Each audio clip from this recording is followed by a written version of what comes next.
Il est 12h, mesdames et messieurs. Merci de votre fidélité à notre chaîne. Bienvenue dans Afrique Midi, les titres. Fin de la 10e réunion des ministres en charge de l'énergie des États membres de la CEDEAO. Au terme de la rencontre, un programme d'urgence d'alimentation en énergie électrique au profit de 3 pays, la Gambie, la Sierra Leone et le Mali. Et du sport en fin de journal avec le Bayern Munich qui s'est imposé à Wembley en finale de la Ligue des Champions face à Dortmund, 2-1 au terme d'un très beau match. Le club bavarois décroche ainsi sa 5e étoile. Bienvenue à tous. On commence par le cinquantenaire de l'Union africaine, Mali, RDC et région des Grands Lacs. Les conflits régionaux sont à l'ordre du jour. Les dirigeants vont également parler de la menace des mouvements islamistes au Sahel. Hier, le président français qui prend part à cette rencontre a annoncé que la France s'apprête à convier l'ensemble des dirigeants africains à un sommet pour la paix et la sécurité sur le continent africain prévu les 6 et 7 décembre prochains à Paris. Voilà, je l'annonçais dans les titres, la 10e réunion des ministres en charge de l'énergie des États membres de la CEDEAO, organisée à Yamoussoukro en Côte d'Ivoire, vient de s'achever. Au terme de la réunion, les ministres ont décidé de mettre notamment en œuvre un programme d'urgence d'alimentation en énergie électrique au profit de 3 pays, la Gambie, la Sierra Leone et le Mali, des pays en situation difficile en matière d'énergie. Cette rencontre des ministres en charge de l'énergie des États membres de la CEDEAO fait suite à la 42e conférence des chefs d'État et de gouvernement tenue fin février 2013 à Yamoussoukro. Conférence qui avait donné instruction au président de la commission de la CEDEAO de prendre les dispositions nécessaires pour accompagner les États membres dans la mise en œuvre des programmes urgents d'approvisionnement en énergie. La mise en place des programmes spéciaux de financement des pays en situation difficile en matière d'énergie est donc la vraie raison à la base de cette 10e réunion des ministres de la CEDEAO qui a connu la présence effective de 7 ministres sur les 14 pays annoncés. Plusieurs résolutions des travaux des experts qui ont précédé cette réunion ont été adoptées, dont la mise en place d'un fonds de solidarité au profit de 3 pays, la Gambie, le Mali et la Sierra Leone. C'est la volonté des États de mettre en commun les moyens en vue d'apporter des solutions aux préoccupations de l'énergie dans la sous-région. C'est pour ces 3 pays, c'est une aide qui fait environ 108 millions de dollars pour les 3 pays que sont le Mali, la Gambie et la Sierra Leone. La rencontre a été présidée par le ministre d'État, ministre de l'Emploi, des Affaires sociales et de la formation professionnelle, Dosso Moussa, qui représentait le Premier ministre Daniel Kablan-Duncan. Il y a plus d'une semaine, le Nigeria a lancé une vaste offensive contre la secte Boko Haram et depuis, les informations tombent rarement et les images sont quasi inexistantes. Autre difficulté, les lignes téléphoniques sont coupées. Il semble que les combats se concentrent pour le moment autour de la ville de Maiduguri. L'offensive anti-Boko Haram est en cours depuis 10 jours au Nigeria. Et Washington a tenu à exprimer son soutien clair à l'initiative du président Goodluck Jonathan, tout en appelant les militaires nigérians à la retenue. Nous défendons totalement le droit du gouvernement nigérian à se défendre et à combattre des terroristes.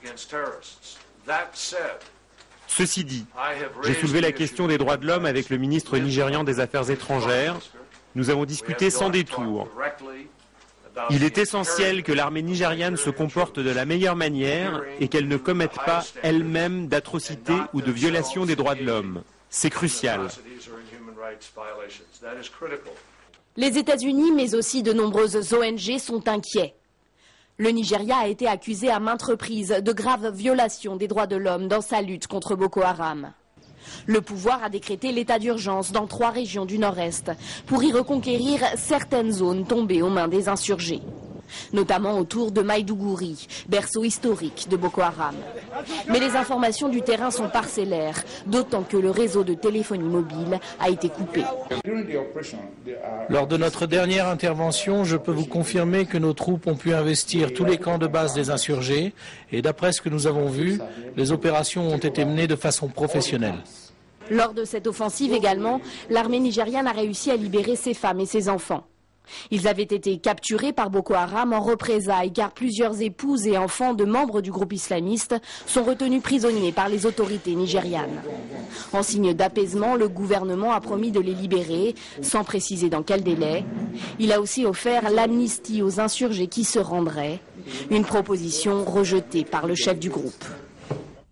La Libye continue d'être une source de déstabilisation pour les pays du Sahel, en attestent les spectaculaires attentats suicides menés dans le nord du Niger. Le président Mahamadou Issoufou a confirmé l'information selon laquelle les terroristes venaient du sud libyen.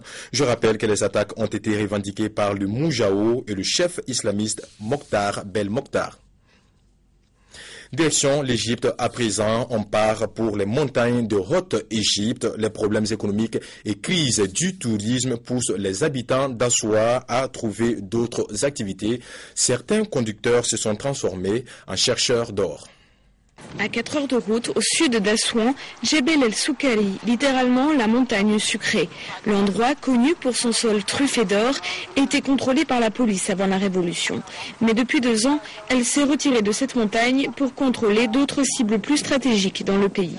Une aubaine pour les Égyptiens de la région, comme Yasser, conducteur de felouk, ces bateaux à voile qu'on trouve sur le Nil. Il a troqué la vie au bord du fleuve pour le désert. Depuis la Révolution, il n'y a pas de travail à Assouan. Le tourisme s'est écroulé. Les usines fonctionnent au ralenti. Alors les habitants viennent dans les montagnes, surtout les jeunes, pour chercher de l'or. On s'organise en petits groupes de 7 ou 8, on achète de l'essence, de l'eau, de la nourriture, on loue une voiture et un détecteur de métaux et on travaille pendant plusieurs jours. Et l'or, ils en trouvent. En 3 expéditions dans la montagne, Yasser et son groupe ont collecté un bon demi-kilo d'or. À 30 € le gramme, il en faut peu à ces hommes pour vivre confortablement. Certains ont même investi leur pactole dans des bulldozers pour creuser encore davantage la montagne. L'or, ça rapporte beaucoup, énormément même. Avec 1 kilo d'or, je peux me marier ou acheter une voiture. J'ai conservé mon travail de chauffeur à Assouan, mais je gagne beaucoup plus ici. Quand j'en aurai 1 kilo, j'irai à Assouan le vendre. Le métier de chercheur d'or reste très risqué. Ces hommes ont creusé des mines dans la montagne et ces derniers mois, 4 jeunes y ont trouvé la mort. Mais avec la crise du tourisme, la prospection reste pour eux le meilleur travail du moment. Le directeur général de l'Organisation islamique pour l'éducation, les sciences et la culture à la découverte du riche patrimoine culturel et de l'héritage des civilisations du Burkina Faso, un lieu, le musée national du pays, partenaire de l'ISESCO depuis une dizaine d'années, lui a ouvert ses portes. La visite des objets qui portent l'histoire de l'islam a été une occasion pour le directeur général de mesurer les besoins et les priorités du musée. Un document islamique chargé d'histoire et dont le contenu captive ici toute l'attention du directeur général de l'Organisation islamique pour l'éducation, les sciences et la culture, ISESCO. Nous sommes bien dans une des salles d'exposition du Musée national du Burkina. Outre ces objets islamiques collectés et exposés ici, Abdulaziz Othman Oltouagiri a pu apprécier les efforts déployés par l'État à travers ce patrimoine culturel pour sauvegarder l'héritage historique et civilisationnel du peuple burkinabé. Cette visite a été aussi l'occasion de voir et de s'entretenir avec les responsables de ce musée afin de prendre connaissance des besoins et des priorités donc de cette institution afin de mieux servir cette institution dans le cadre de la coopération avec l'ISESCO et dans le cadre aussi de la satisfaction des besoins des institutions culturelles de l'ISESCO pour ses pays membres. De la statuaire burkinabé à l'histoire des sociétés de masques, Cette visite éclair a permis au directeur général de l'ISESCO de découvrir un riche pan culturel du Faso. Une visite qui vient raviver une coopération entre l'ISESCO et le Musée national datant de 2002. Nous collaborons avec l'ISESCO à travers des formations et l'ISESCO a un projet de mise en place ici au musée d'un centre de formation de tous les professionnels africains des musées. Et ce centre également va être équipé en matériel informatique pour commencer à aider les musées à l'informatisation de leurs collections. Cette coopération exemplaire, les animateurs du musée qui s'activent à la création d'une 4e salle d'exposition souhaitent la voir grandir et porter davantage des fruits. Le cinéma sud-africain a l'honneur du festival L'Afrique dans tous les sens qui se déroule actuellement à Paris, en France, avec 2 films précisément, l'un anti-apartheid, l'autre post-apartheid ou l'histoire douloureuse d'une nation en pleine mutation. Regardez. Un témoignage exceptionnel, unique dans l'histoire. Comeback Africa met en lumière ceux qu'on ne voulait pas voir, les Noirs sous l'apartheid. Film fondateur, primé au Festival de Venise en 1958. Tout a été tourné clandestinement par l'Américain Lionel Rogosin, pionnier du cinéma indépendant. Il a toujours fait croire qu'il faisait un film sur la musique, après sur quelque chose de plus ethnique. Donc l'histoire n'était pas connue. Et comme il n'y avait pas encore de techniciens noirs formés à cette époque, il ne voulait pas recourir aux techniciens blancs sud-africains. Donc il a fait venir des techniciens d'Israël, de Suisse, pour l'aider et pour ne pas être trahi. Dans un style plus moderne, post-apartheid, Triomphe de Michael Rayburn, une fiction électrochoc, une puissante allégorie politique. 1994, 5 jours avant l'élection de Nelson Mandela, c'est l'implosion familiale chez Pop et Moll. Les petits blancs déraillent. Ils sont au bord de la folie et du suicide. Ils s'auto-détruisent comme ça. Parce qu'ils entrent dans le mur. Et finalement, la partie est morte. Ça ne pouvait pas continuer. 2 époques, 2 films dénonçant chacun à leur manière les maux de l'apartheid. Ce thème tourmente encore profondément le cinéma sud-africain. Un cinéma qui, sur le plan commercial, progresse mais reste loin derrière le Nollywood. Le pays africain qui commence à porter le cinéma africain, c'est le Nigeria, avec Nollywood, premier producteur de films au monde, devant l'Inde et les États-Unis. Et Nollywood, c'est parmi les 1200 films, il y a des films qui sont maintenant tournés en 35 mm avec des coopérations d'Américains. Malgré tout, en Afrique du Sud, près de 300 films ont été réalisés depuis 2008, 30 000 emplois ont été créés et de nouveaux studios se sont ouverts au Cap. Et du football pour refermer ce journal sans surprise, le Bayern Munich a été sacré champion d'Europe au stade Wembley à Londres. Victoire face à Dortmund, 2-1 en finale de la Ligue des Champions. Le club bavarois décroche ainsi sa 5e étoile. À l'ouest de Londres se cache un petit coin de Bavière. Ici, les bières sont servies à la chope et les serveuses portent le corset. C'est le repère des supporters du Bayern venus vivre à Londres la finale de la Ligue des Champions. Contre Dortmund, le match est 100% allemand et les supporters 100% anxieux. Le titre leur a échappé l'année dernière et l'adversaire commence fort. Après un but du Bayern et une égalisation de Dortmund, la délivrance n'arrive qu'à la 89e minute.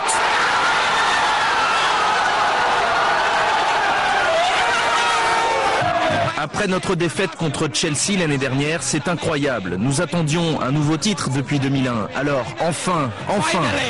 C'est extraordinaire, l'ambiance est extraordinaire, nous sommes extraordinaires. Bayern Munich, ouais! Plus proche que jamais d'un triplé, les Munichois se sentent invincibles une semaine avant leur finale en Coupe d'Allemagne. Au centre de Londres, les supporters de Dortmund, qui arrivent de Wembley, ont eux bien moins fière allure. Je suis très triste. Nous avons bien joué les premières 20 minutes et après je crois que nous nous sommes déconcentrés. Nous avons perdu la finale, mais la route qui nous a menés à Wembley était magnifique. Un beau parcours pour un club outsider qui, pour ses supporters, rendra peut-être la bière de Londres un peu moins amère. C'est la fin d'Afrique Midi. Merci de l'avoir suivi. Restez à notre compagnie. À bientôt.